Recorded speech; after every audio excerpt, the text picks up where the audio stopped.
Hello, good morning student, welcome to Aangan public school. आज हम online lecture में Hindi subject पढ़ेंगे। So take out your Hindi Lekhan Vikas. Okay, तो students, हमने लेखन विकास में लास्ट लेक्चर में कॉम्पो देखा था, विक्रम साराभाई। ओके, और आज हम देखेंगे कहानी लेखन। सो पेज नंबर 40 पे दिया है कहानी लेखन। तो हमें कहानी लेखन में क्या करना है, तो यहाँ पर कुछ पॉइंट्स दिए हुए हैं कि कहानी लिखते समय निम्नलिखित बातों को ध्यान में रखिए। तो हमने कहानी लिखते समय हमें किन बातों का ध्यान रखना चाहिए वो हम पहले देख लेते हैं। तो सबसे पहले कहानी की रूपरेखा पढ़कर उसे अच्छी तरह से समझ लें। जो कहानी है वो कहानी की रूपरेखा है, मतलब पॉइंट्स उसके समझकर हमें अच्छी तरह से उसे पहले समझ लेना चाहिए। सेकंड, कहानी के केंद्रीय विचार को अच्छी तरह समझ लें। उसका जो मेन पॉइंट है उसको हमें अच्छी तरह से समझ लेना चाहिए। कहानी के प्रत्येक मुद्दे का क्रमानुसार विस्तार करें। क्रमानुसार मीन्स क्रम से उसे क्या करें, विस्तार करें। कहानी में प्रयुक्त स्थान, पात्र आदि को नाम दें। कहानी के जो प्रत्येक मुद्दे हैं उसे हमें क्रम से विस्तार करना चाहिए। कहानी में प्रयुक्त स्थान, जो कहानी में कोई स्थान दिया हो या पात्र के नाम देने हो तो हमें अच्छे से शो करने चाहिए। कहानी की घटना का संक्षेप में वर्णन करें, मतलब कहानी की जो घटना है हमें शॉर्ट में उसे वर्णन करना है। पात्रों की बातचीत संवाद के रूप में लिखिए। पात्रों की जो बातचीत है हमें वो डायलॉग रूप में लिखनी चाहिए। तो कहानी हमेशा भूतकाल में लिखनी चाहिए। कहानी हमेशा किस में लिखनी चाहिए, भूतकाल में लिखनी चाहिए। कहानी 3-4 परिच्छेदों में लिखनी चाहिए। कहानी कैसे लिखनी चाहिए, 3-4 पैराग्राफ में, परिच्छेद मीन्स पैराग्राफ में लिखनी चाहिए।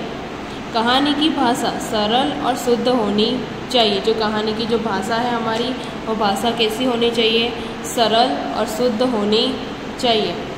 कहानी लिखते समय विराम चिन्हों एवं वर्तनी का ध्यान रखना चाहिए। हम जब भी कहानी लिखते हैं तो हमें विराम चिन्हों का ध्यान रखना चाहिए। जो मैंने विराम चिन्ह आप लोगों को सिखाए हुए हैं कि कब पूर्ण विराम, अल्प विराम, प्रश्नार्थ चिन्ह, फिर अवतरण चिन्ह, विस्मय आदि बोधक चिन्ह। ओके, तो ये सब जो विराम चिन्ह है वो हमें ध्यान रखते हुए लिखना चाहिए। कहानी का शीर्षक घटना, पात्र, स्थान या सीख के आधार पर देना चाहिए। कहानी का शीर्षक जो है वो सब घटना, पात्र और स्थान या सीख के आधार पर उसका शीर्षक देना चाहिए। कहानी से मिलने वाली सीख 1-2 वाक्यों में स्पष्ट लिखनी चाहिए। हमें कहानी में जो भी हमें सीख मिल रही है, बोध मिल रहा है, वो हमें 1-2 वाक्यों में स्पष्ट लिखना चाहिए। कहानी लिखने के बाद एक बार पुनः पढ़ लेनी चाहिए। हमें कहानी लिखने के बाद क्या करना चाहिए, एक बार पुनः पढ़ लेना चाहिए कि कहीं कोई मिस्टेक्स तो नहीं हुई है।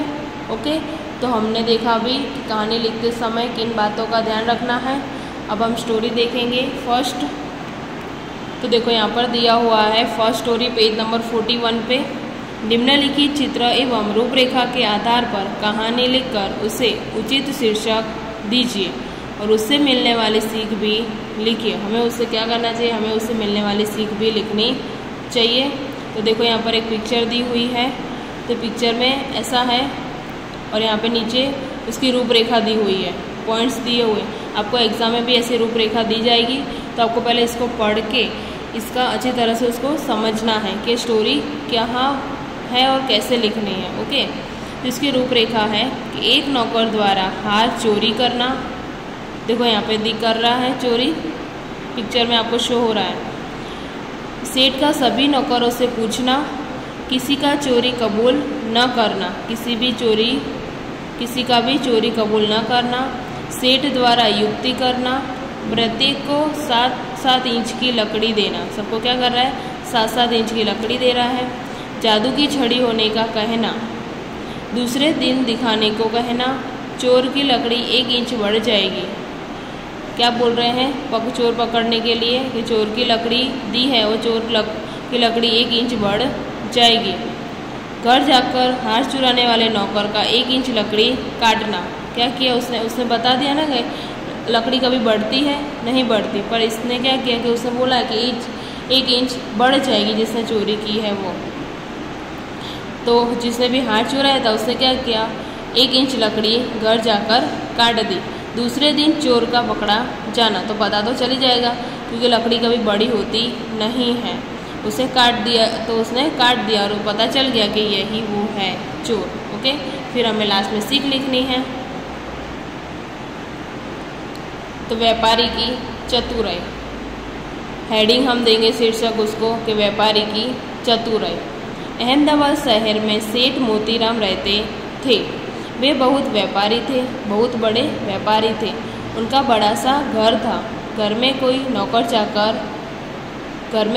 चाकर थे। अहमदाबाद शहर में था, सेठ मोतीराम रहते थे। वो बहुत बड़े व्यापारी थे और उनका घर भी कैसा था, बड़ा था। घर में कई नौकर चाकर रहते थे। उनका कारोबार बड़ा अच्छा चलता था। उनका कारोबार कैसा चलता था, बहुत अच्छा चलता था। एक दिन सेठ जी की अलमारी खुली पड़ी थी। एक दिन क्या हुआ, सेठ की जो अलमारी है वह खुली पड़ी थी। उसमें से सेठानी के कीमती हार की चोरी हो गई थी। सेठानी के जितने भी कीमती हार है उनकी चोरी हो गई थी। चोर को पकड़ने के लिए सेठ जी ने सभी नौकरों को बारी बारी से अपने पास बुलाया, पर असली चोर का पता न चला। उसने क्या किया, बारी बारी से मतलब बार बार एक नौकर को अपने पास बुलाया और चोर का पता नहीं चला।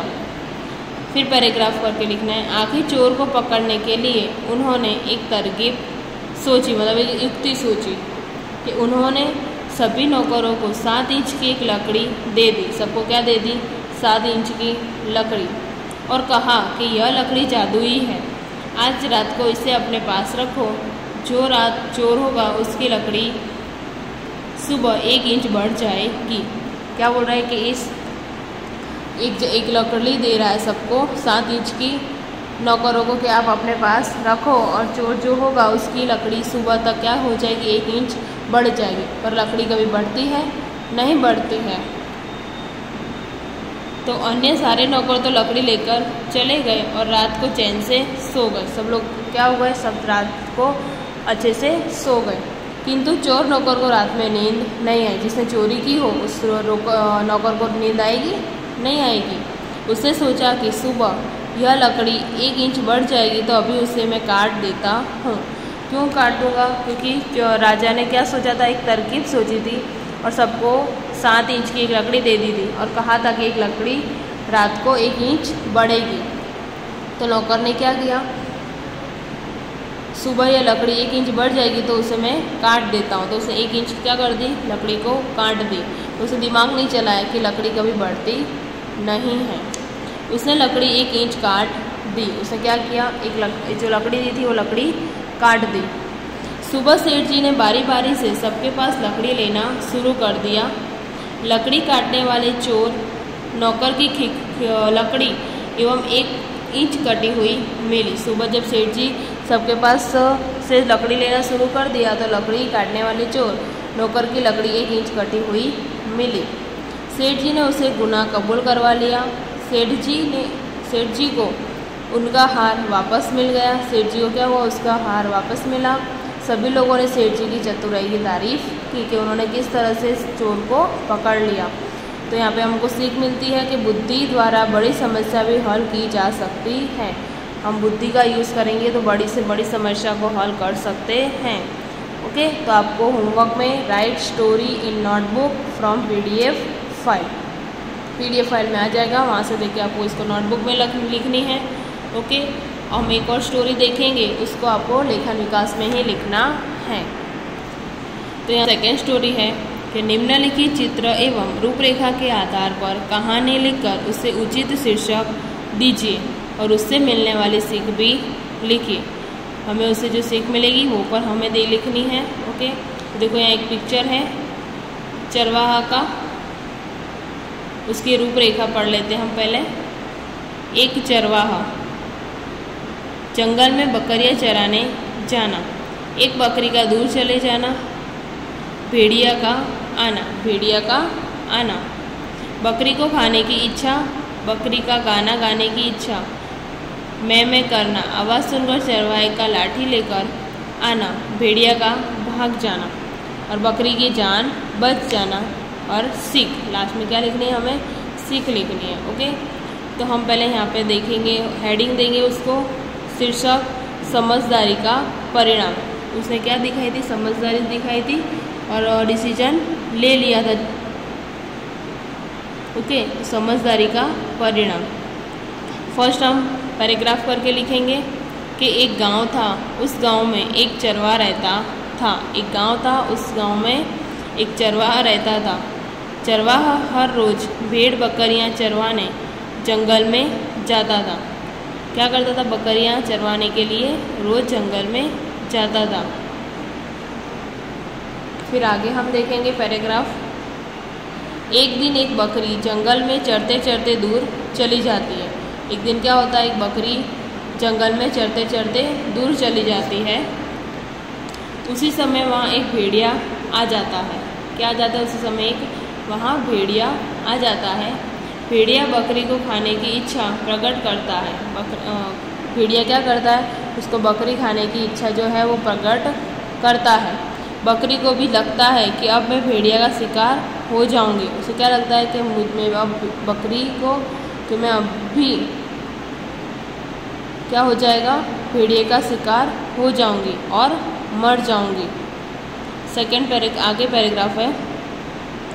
उसी समय बकरी को एक विचार आता है। बकरी को क्या आता है, एक विचार आता है। बकरी भेड़िए को कहती है कि आप मेरा शिकार कर सकते हो, पर मरने से पहले मैं एक बार गाना चाहती हूँ। क्या करना चाहती हूँ, एक बार गाना गाना चाहती हूँ। बकरी बात सुनकर भेड़िया बकरी को गाना देता है। क्या करता है, बकरी बात सुनकर भेड़िए को बकरी को गाना गाने देता है। बकरी की आवाज़ सुनकर चरवाहे को पता चल जाता है कि बकरी कोई मुसीबत में है। बकरी की आवाज़ सुनकर क्यों आवाज़ सुनकर चरवाहे को पता चल जाता है कि मेरी जो बकरी है वो मुसीबत में है। चरवाहा लकड़ी लेकर बकरी के पास आता है। चरवाहा क्या करता है, लकड़ी लेकर आता है। चरवाहे को देखकर भेड़िया वहाँ से भाग जाता है। चरवाहे क्या करता है,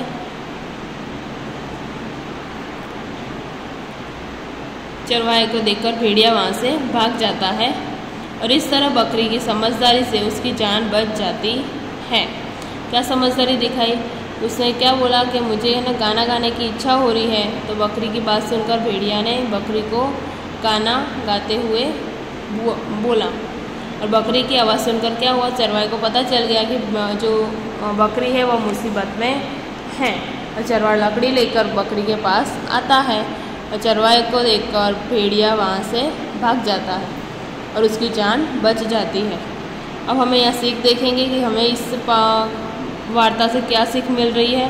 तो इस कहानी पर से हमें यह सीख मिलती है कि हमें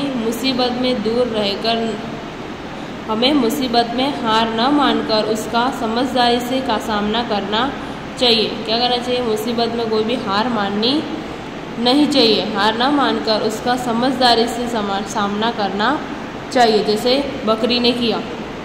ओके, मुसीबत में थी फिर भी उसने क्या समझदारी से काम लिया और गाने लगी तो चरवाहे उसके पास आ गया। तो आपको पता चल गया कि सीख में क्या है कि इस कहानी पर से हमें यह सीख मिलती है कि हमें मुसीबत में हार न मानकर उसका समझदारी में सामना करना चाहिए। ओके, तो ये हमारी स्टोरी थी कौवा और चरवाहा और बकरी की। आपको होमवर्क में right story in notebook from PDF file, आपको इसे नोटबुक में भी लिखना है एंड देन वर्कबुक में भी लिखना है। ओके, और जो आगे वाली स्टोरी है उसको ओनली नोटबुक में लिखना है, स्कूल में नहीं लिखना है। Okay students, so thank you, have a nice day.